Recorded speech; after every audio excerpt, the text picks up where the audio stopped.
Hey guys, welcome back to my channel. I have a very special guest for today's video. Her name is Zarifa and she's one of my favorite content creators.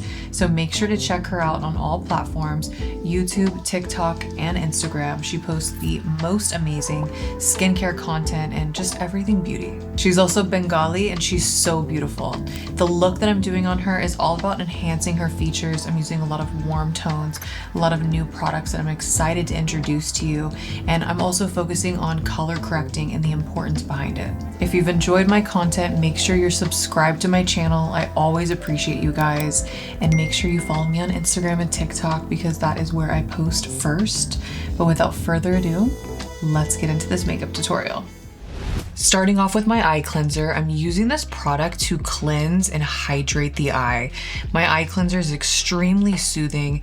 It really helps remove any bacteria that's on the lashes, on the eye area, and gives you this perfect blank canvas before you start makeup. And if your eyes are feeling fatigued from staring at your screen all day, this is the best pick-me-up. And then I'm going in with this cooling eye cream. This is very soothing around the eye area, and it's just going to ensure that there's enough hydration underneath the eyes. I'm applying the Elemis Superfood Facial Oil with my Morphe M102 brush, just getting the skin nice and plump and hydrated. However, if you have oily skin, you can skip this step. Zarifa loves a plump, glowing skin, so now I'm going in with the Tatcha Dewy Milk Moisturizer. This is an incredible product even if you are oily because it'll help control the sebum throughout the day without making the skin overly dewy. And I'm also going in with my sponge. This is by Morphe as well. To hydrate the lips, I'm going in with my Laneige lip mask. I like to let this sit and kind of marinate on the lips while I'm doing makeup. And I recently fell in love with these Dior eye masks. They are extremely hydrating. I like to put these on after my eye cream. Filling in the brows with my Kelly Baker brow pencil in the shade Dark Brown. I usually like to start in the arch so that way I can kind of straighten out the brow a little bit more and see exactly where I need to place it. And then I do the inner part of the brows last so I never overdo it. And along the way, I'm using a paper towel to just sharpen up the pencil. This is a trick that I love doing to keep the brows looking really natural and hair-like. And then to softly frame the brows, I'm going in with my RCMA Shento Cream Palette with my Morphe M134 and M332 brush. This palette is great because you can base the eyes with it. You can use it as concealer around the face. I love using it to cover up little blemishes and things like that. So it's a great one to have in your kit. To prep the eyes, I ended up using my Morphe 7W concealer.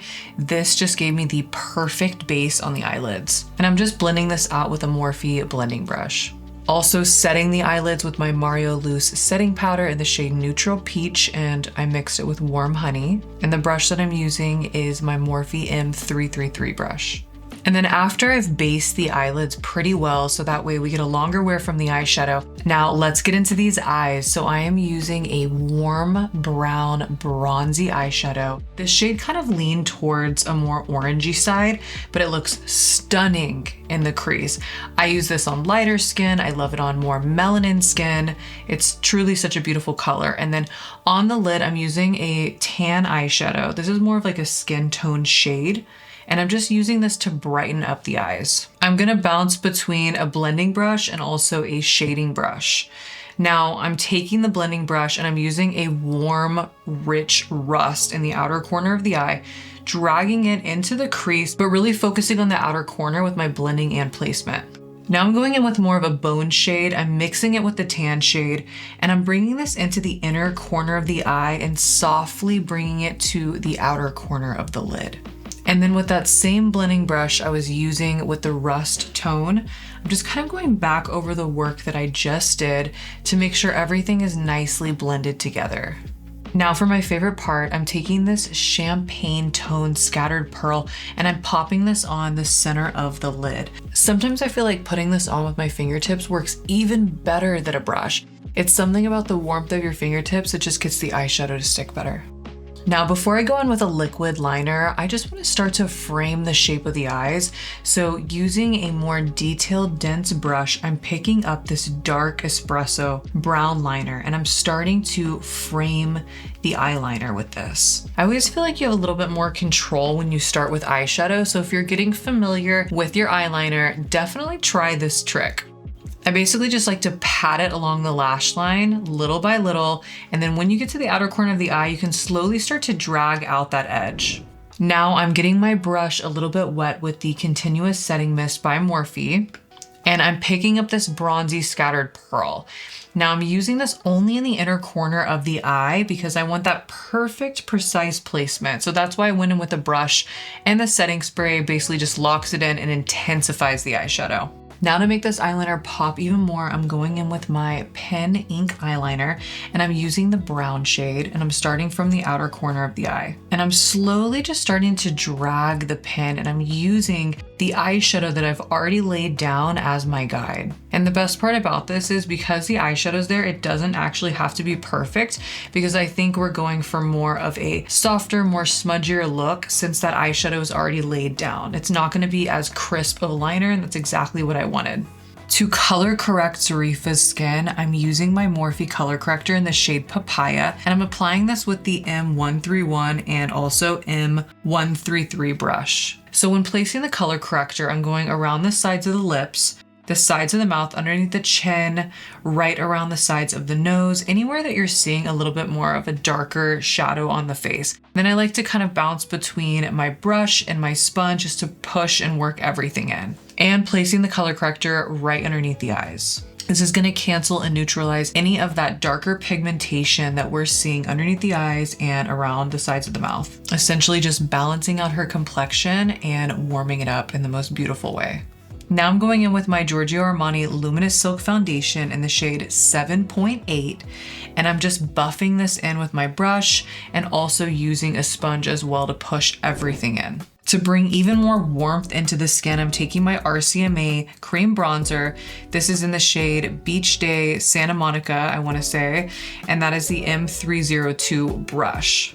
Taking it around the sides of the nose just to sculpt and contour, and of course wrapping this around the face into the cheeks and the jawline.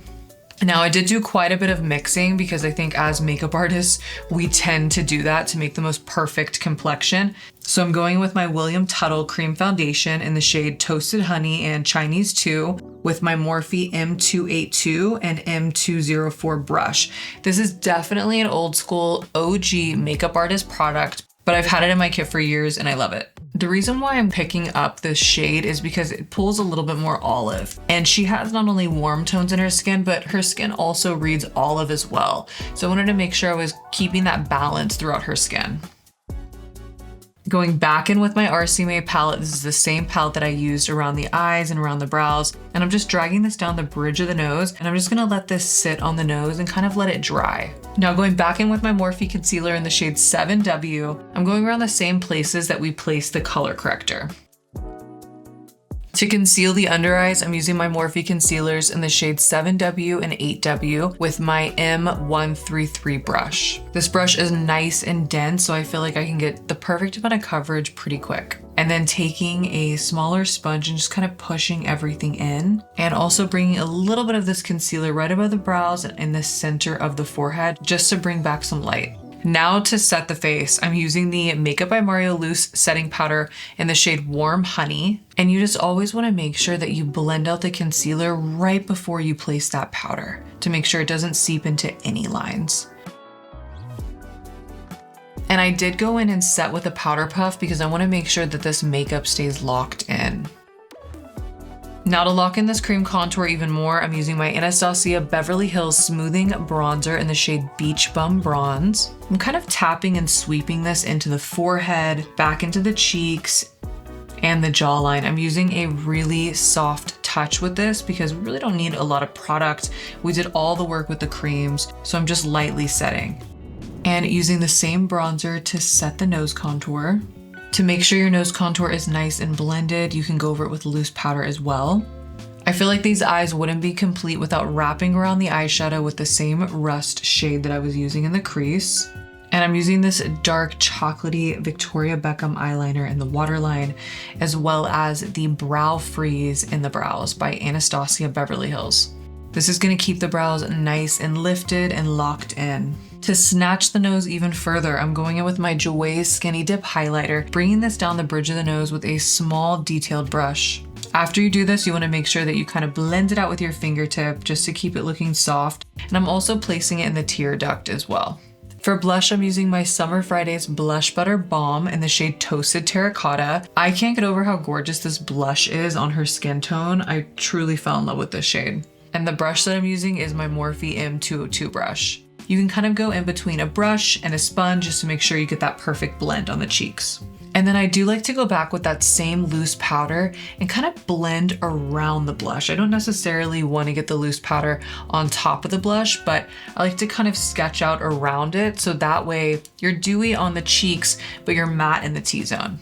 For a long wearing lip application, take your loose powder and set the lips with it. Try this out and let me know what you guys think. I always feel like the lips last so much longer. The lip liner is by Tower 28 and the shade is Color Me Fine.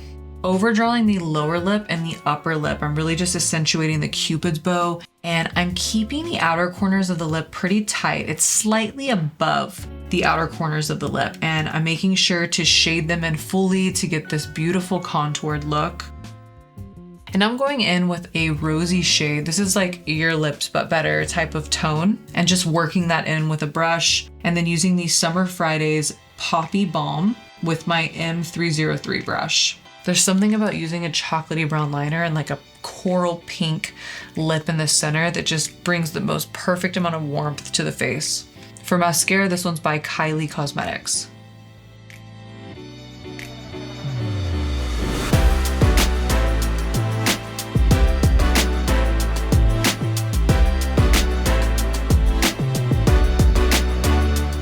So that completes today's warm toned makeup look with the importance of color correcting with my gorgeous friend and muse, Zarifa. Make sure to like and subscribe to my channel if you found this video helpful, and let me know in the comments what you guys thought of this look. And I'll see you next time.